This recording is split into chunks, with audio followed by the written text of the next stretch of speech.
Hey everyone, welcome back to Living Struggles.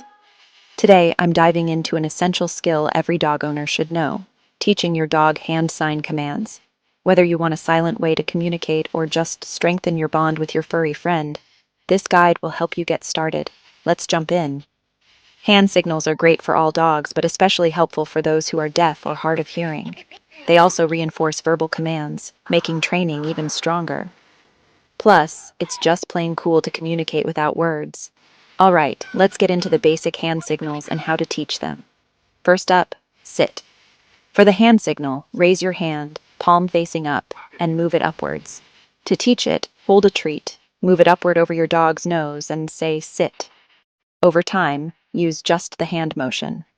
Next, stay. The hand signal is an open palm facing your dog like a stop signal.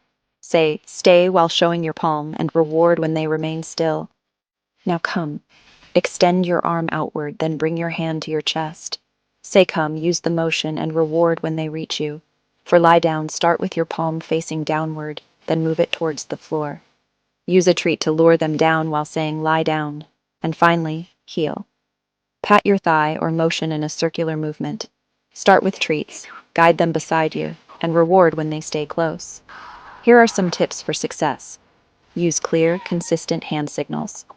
Practice in a quiet environment before adding distractions. Reward with treats and praise to reinforce learning. And be patient. Every dog learns at their own pace, and that's it. With patience and practice, your dog will master these commands in no time. Give it a try and let me know in the comments how your pup is doing. Don't forget to like, subscribe, and hit the bell for more training tips. See you next time.